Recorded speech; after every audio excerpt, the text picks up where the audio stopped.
자, 지금부터는 진짜 분노스러운 얘기. 근데 너무 기대보다 언론에 안 나오고 있는 얘기를 좀 해봐야 될 것 같아요. 일단 이 김병기 관련해가지고 그 앞에 있었던 그 이 제명된 국회의원은 난 사실 이제 상정도 하고 싶지 않습니다. 강선호는. 왜냐면 강선호 자체가 그냥 탈당을 한 게 아니고 윤리위원회에서 당시 사건에 대한 소명을 요구했는데 그 소명을 안 하기 위해서 탈당을 했다고 하더라고요. 징계 안 받으려고. 네, 징계를 안 받으려고 탈당을 하기로 했다는 겁니다. 그러니까 그 관련된 내용을 경찰이 조사를 하고 있는데 결국 경찰 조사에서 금품 관계에 대한 내용이 밝혀지게 되면 강선우 역시도 의원직 유지하기 힘들 겁니다. 관련한 이런 내용들한테 앞으로 내용들이 있겠습니다만 강선우는 잔챙인 거고 사실 큰 덩어리는 김병기였다는 게 지금 드러나고 있습니다. 정말 충격적인데요. 김병기가 자기 부인의 카드, 그러니까 동작구 의원의 구의원 카드 사용에 대한 경찰 수사를 무마하기 위해서 국짐당에 있는 국회의원한테 청탁을 했고 그 국회의원이 이철규라고 예상이 되는 고발해 이 새끼야. 이철규라고 예상이 되는 삼선의 친윤인 국회의원 B씨가 내가 동작서 소장이랑 잘 알아 그렇고 눈앞에서 통화를 해줬다는 거예요. 그러니까 김병기 의원이 이 아내의 업추비 카드 유용 의혹 사건을 해결하기 위해서 국힘 핵심 관계자인 B 의원한테 경찰서장 청탁을 부탁했다. 이런 진술이 있습니다. 이게 김병기 의원실 전직 직원인데 A씨라는 사람이 이 사람이 동작 경찰서장에게 전화해달라고 부탁했고 이후 사무실에서 B 의원이 서장에게 무리하게 수사하지 말라고 전화해줬다라고 직접 말했다. 그래서 구체적으로 만난 날짜, 시간, 장소까지 특정을 해줬어요.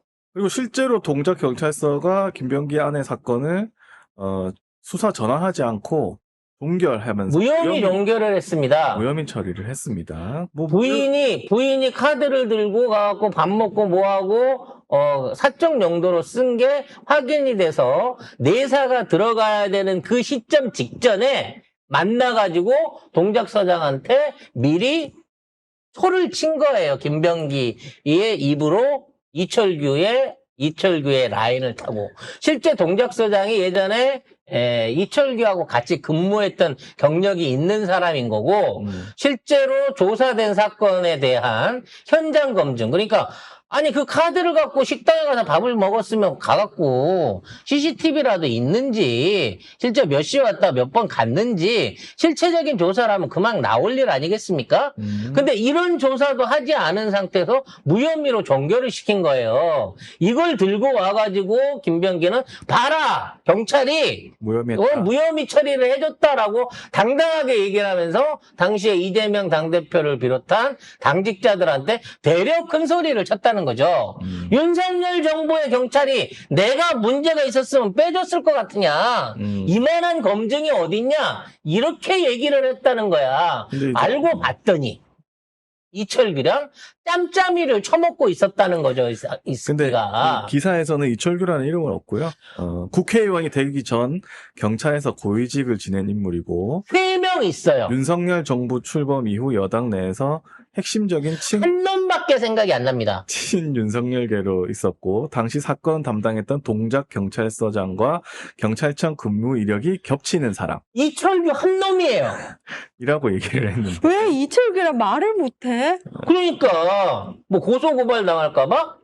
아니 이철규가 아니면 미안합니다 그럼 되는 거지. 그래서 이 B 의원이라는 사람은 김병기 의원의 부탁을 받고 그 자리에서 즉시 동작 경찰서장이 전화 걸어서 무리하게 수사하지 말라라는 취지의 아예 수사를 안 했어요.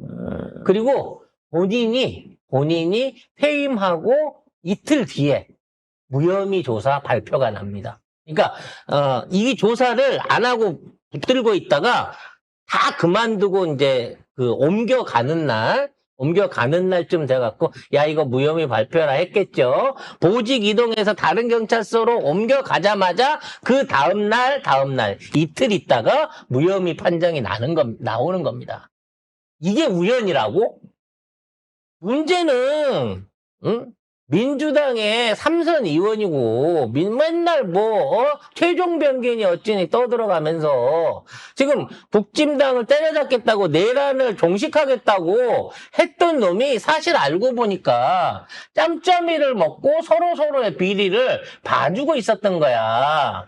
뭐가 안 되는 이유가 뭐가 있었어. 윤석열 정부 때는 이철규가 이걸 막아줬고 지금 새 정부 들어와갖고 있어서는 지금 아들 마약 사건을 비롯한 각종 사건에 있어서 김병기가 이걸 막아주고 있는 거예요. 김병기 애초에 갑질이라든지 각종 아들 비리 나왔을 때 우리가 뭐라 그랬습니까? 희한하게 저쪽 언론이나 국집에서 안 물어뜯는다고 하잖아요. 지금 이걸 아무도 안 건드려요. 왜? 이걸 파면 날라간 김병기뿐만 아니라 이철규가 튀어나오게 되니까. 이철규가 죄가 더 커.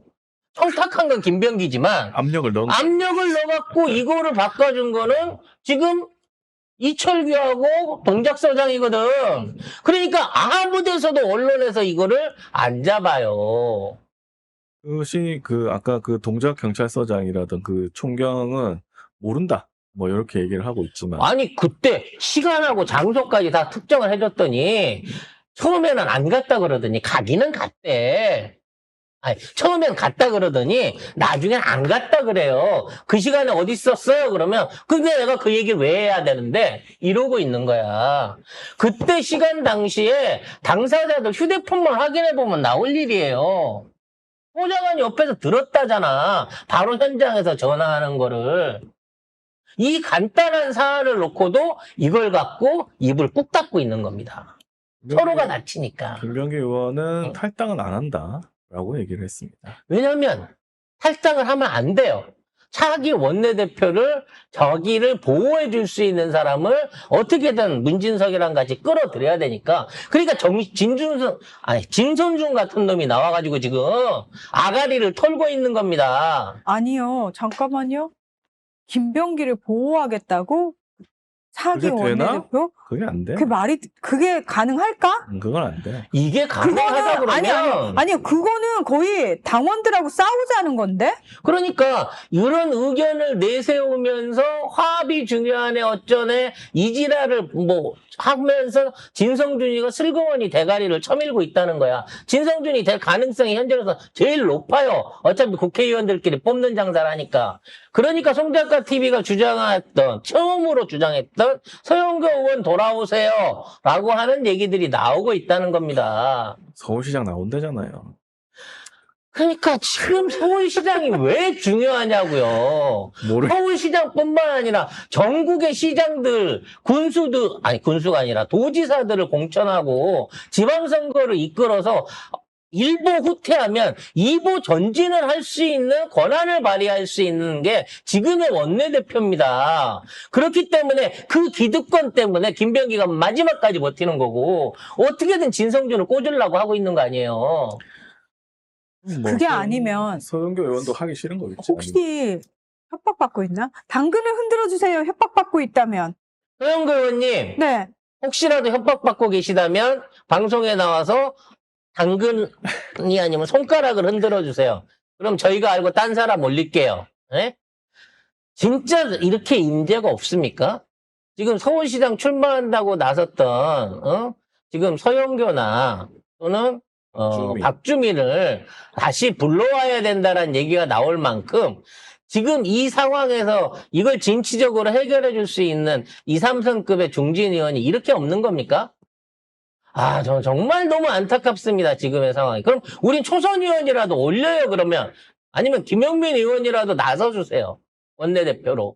6개월짜리라고. 하지만 이 시기에 제대로 된 역할을 할 수 있는 사람을 올려가지고 최소한 흔들리고 있는 지금 지도부하고 당대표하고 손발을 맞춰가지고 어떻게든 지금 있는 상황들을 정리하고 제대로 된 공천권이 발휘될 수 있는 이 기회에 이 기득권들, 전라도 기득권들을 비롯한 지금 민주당 안에 있는 뿌리를 끌어낼 수 있는 이 빌미가 생겼잖아, 빌미가. 이 기회를 절대 그러게. 놓쳐서는 안 된다는 거예요. 사실은 기회죠. 이런 게 진짜 계속 있었다면은 이걸 없앨 기회이기도 하고, 지금 김병기 의원은 사실은 잘라내는 게 맞습니다. 민주당 입장에서는. 물론 뭐 끝까지 버티겠다고 하면 제명을 해도 안 제명을 나간다는데, 뭐. 제명해도 안 나간다고 하더라도 본인은 아니, 그냥 제명했는데, 안 그냥 나갈 수가 있나? 나오면 뭐 하시려고요? 안 나갈 수가 있나, 제명하면? 제명하고도 안 나가면 뭐, 해고당하고 난 다음에 그 앞에 가서 1인 시위하는, 피켓 들고 1인 시위하는 꼴밖에 안 되는 거죠. 국정원 출신이라 그런 거야? 세상에 무서운 게 없는 거야? 지금 뭐 행동, 어? 뭐 보도 나온 거 보면은 그런 셈이죠. 무서운 게 없고, 그러고 부인도 무서운 게 그러고 없고. 보니까 왜 맨날 대표랑 부딪히면서 대표가 와서 사과하라 그래 뭐 이따위 소리 하면서 당하고 대표하고 다른 소리 내고 무슨 특검법 연장 안 된다 무슨 윤리위원회 절반 봉수 구성해야 된다 그동안 해왔던 그 이상한 결정들과 이 수박질들이 지금 다 설명이 되는 거야. 이 새끼 밀정이었던 거예요. 뭐 밀정까지는 뭐 아니라고 보더라도 그래도 이런 갑질을 하고 이런 이상한 일을 많이 했으면 사실은 민주당에 부담을 안 주기 위해서 그리고 정권에 부담 안 가기 위해서 스스로 나가는 게 맞죠. 사실은. 지금 법사위하고도 얼마나 많이 부딪혔습니까? 법사위가 단독으로 하고 있다고. 특별재판법 같은 거나, 만약에 의원들 입장에서 김병기가 본인의 출신 성분을 이용해가지고 뭔가를 많이 알고 있습니다. 많이 알고 있어서 그걸 가지고 협박을 하고 있어서 지금 의원들이 적극적으로 뭔가를 표명을 못하고 행동을 못한다 그러면은 결국은 당원들이 해줘야 되는 부분이거든요. 그리고 지금 있는 상황에서 지금 김병기 편을 들거나 이 상황에 무슨 뭐 단합을 어쩌고 분쟁을 조정하지 말자 이따위 얘기하는 놈도 이제는 김병기 편이라고 봐야 되는 거예요. 애초에 이 거대 여당이 탄생하는 과정의 민주당 안에서도 친명계라고 할 수 있는 사람 우리 10명도 못 꼽아요. 지금도 마찬가지일 거라고. 170명 넘는 국회의원들 중에 과연 진짜 이재명 대통령의 뜻에 공감하고 또는 개혁 의지에 공감하면서 적극적으로 활동하고 있는 국회의원 몇 명이나 돼요. 친명이라는 놈을 뽑아다 장관을 시켜놔도 적고라진데 도대체 민주당에 있는 인재풀 이 새끼들은 얼마나 더러운 먹이 묻어 있는 거야. 백지장처럼 하얗기를 바라는 건 아니지만 이렇게 하나 떠들면 떠들수록 무슨 습자지에 먹물 스며들듯이 한 놈도 멀쩡한 놈이 없는 이런 상황을 만들면 안 되죠. 아니 뭐 한 놈도 멀쩡하도 없다고 뭐 말하기는 그렇지만 그래도 사실은 뭐 다른 걸 생각하더라도 자신의 미래를 생각하거나 뭐 그런 걸 하더라도 이런 사건 사고가 있으면 나가는 게 거의 그 정석이거든요. 내가 나가서 탈당해서 여기 안 있고 소명하고 다시 돌아오겠습니다. 억울하지만 뭐 이렇게 하는 게 사실은 이때까지 있었던 정치의 정석이에요. 근데 그게 없으니까 그게 더 이상한 거지. 이제 일반적으로 정치를 보는 사람들은 이 정도가 나오는데 아무것도 안 해? 그냥 있는다고 버틴다고 원내대표가 나가? 이건 좀 이상한데? 라고 생각할 수밖에 없는 거죠. 그래서 지금 이해운 청문회도 지금 여러모로 지금 기대감을 많이 끌어들이고 있습니다. 저 새끼들이 잔뜩 준비해가지고 갑질부터 시작해갖고 부동산 투기 뭐 이런 거 다 들고 나와갖고 깐대요. 근데 지네들은 어떡하냐는 거지, 지네들은. 근데 그런 이해운의 그런 뭐 안 좋은 점이 있었는데 걔네들은 계속 그 공천을 해줬어? 그래서 민주당이 주장하는 바가 야 니네들 5번이나 공천했길래 그래도 최소한 웬만큼은 내고 뽑은 줄 알았지 진짜 그런 사람인 줄 알면서도 니들 계속 공천한 거야? 라고 우리가 물어보는 겁니다. 아니 그나마 이혜훈이 우리 쪽에서는 깨끗한 축에 속해. 부동산 투기도 그나마 좀 적게 한 축이고 갑질도 적게 하고 갑질도 적게 왜냐면 실제 보좌관들이 그런데요. 지금 뭐 이해운 갑질 관련해갖고 막 입에 거품물도 야 네가 그때 그 밑에 있는 보좌관이 그랬대요. 야 네가 그때 쌍대 산매가 아니어서 갑질하면은 라는 얘기를 하고 있다는 겁니다. 음. 지금 이혜훈에 대해서 뭔가 욕을 하려고 뭐 주진우가 부동산 얘기 터뜨리겠다 어찌고 하면서 에이, 답변을 하고 있는데 울산 나이트클럽은 어쩔 건데? 걔네들이 오히려 그와 관련된 훨씬 더 큰 허물들을 갖고 있는 거예요. 그래서 야 이혜훈 이렇게 까는 거 아닌 거 아니잖니? 라고 하면서 청문위원으로 등록을 안 하려고 한대요. 내 말이 맞다니까. 이혜훈이 우리 쪽에서는, 야, 그래도 우리 쪽에서는 이혜훈 정도면은 사실 최고로 훌륭한 쪽 아니야? 그러니까 이러고 이혜훈을 있다니까? 갖다가 신나게 국진당 애들이 두드려 까고 욕을 했는데 왠지 자기한테 욕을 한 것 같은 느낌이 드는 거고.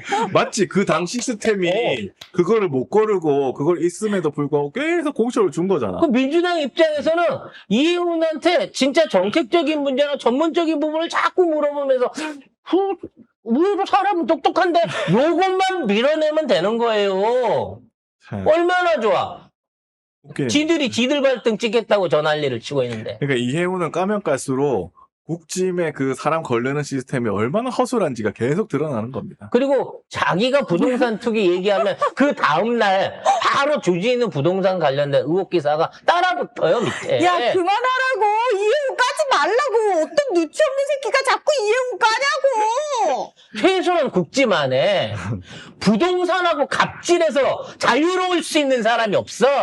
아무도 없어. 한 놈도 없어. 아무도 없어. 아무도 없어. 응. 자, 요런 상황이 펼쳐지고 있는 한국 정치계입니다. 네. 진짜 재밌어요. 네. 적의적은 동지고, 뭐, 이런 말도 있기는 합니다만, 지금 이혜훈은 정말 이재명 대통령의 신의 한 수가 저쪽에 지금, 저쪽에 그나마 남아있는 가뜩이나 정신없는, 지금 장동혁이하고 저기 누구냐 한동훈이하고 거기에 지금 나경원이하고 오세훈이가 서로 럼블 대결하고 있잖아. 서로 자기만 살겠다고 지금 럼블 대결하고 있는 거 아니에요. 박형준이까지 가서 했어. 박형준이도 공천 안 줄 수 있다고 그러니까 안줄것 박형준이까지 가세를 해가지고 서로 지들이 윤호계는 하면 안 된다. 그렇게 하면 당이 망한다. 이 난리를 치고 있는 거예요. 오세훈이도 그러더라고. 오세훈도 안 줄 것 같아 보니까 새로운 사람 주겠다고. 새로운 사람 주겠다고 그러니까 그렇게 되면 안 된다고 지들끼리 멱살을 잡고 저지랄을 하고 있는 겁니다. 이 꽃놀이패를 즐길 줄 알아요, 민주당이 이 상황에서. 그러니까 그 앞에다가 김병기 탈탈 털어요. 강선우 탈탈 터시라고. 한때 강선우나 김병기를 지지했던 진짜 이 혓바닥을 이렇게 손을 내리겠습니다만 어찌됐거나 그때는 그나마 믿었잖아. 그 이력과 노출돼 있는 그동안의 활동만 보고 야 이만하면 믿어도 되겠구나 했잖아. 이거를 배신을 때렸는데. 당원들 등에 칼을 그렇게 꽂았으면 띠새끼야. 뻔뻔하게 삐대지 말고 대가리부터 박으라고 새끼야. 그러니까 이 새끼가 살아남으려고 하면 다음번 원내대표를 어떻게든 진성준이를 꽂아야 되는 거예요. 이제 진성준으로 모든 걸 몰아가고 있고 지금 진성준 옆에 얼핏 보이는 놈들은 다 수박이자 밀정인 거예요. 이제부터는. 아휴. 아니, 근데 또 모르죠. 또 원내대표 그 선거를 하면 어떻게 될지도 모르고 당원들이 어떻게 선택할지도 모르고 그 선거에서 또 뭐 토론회 같은 것도 아마 하지 않겠습니까? 그 과정에서 여러 가지 얘기가 나올 것이고 그 얘기를 보고 나서 판단해도 늦지 않다고 봅니다. 예. 그러니까요. 우린 청문회를 실컷 보고 저희들이 어떤 스탠스로 자기 얼굴에 침을 뱉는지 이혜훈은 이혜훈을 욕하면서 얼마나 자기 자신이 인용기사로 따라붙게 되는지를 보면서 이혜훈이 땅으로 뭐 몇십억을 해먹었는데 얘는 몇백억을 해먹었더라. 요런 기사가 따라붙을 수밖에 없는 이 상황을 우리는 훅 즐기다가 그 다음 인사를 또 그때도 국짐 쪽에서 하나 네, 꽂아가지고 또 죽여봐, 또 죽여봐. 요렇고. 조경태 약간 예. 신나있던데 지금. 냈으면 좋겠어요. 왜냐면 그럼 그 다음은 조경태? 조경태 신나있어. 아니 왜냐면 이혜훈이 떨어지고 난다고 하더라도 뭐 그 장관이 없다 그래서 그 부서가 역할을 못하는 거 아니에요. 그러니까. 총리실 지휘를 받고 있기 때문에 그 임명직 차관이나 늘공들이 일은 합니다. 다만 누가 수장으로 오느냐를 놓고 그 전쟁을 하고 있는 틈에 총리실 지휘하에서 기재부의 활동은 아무 차질 없이 갈 수 있으니까 기획에 즐기시면 돼요, 여러분.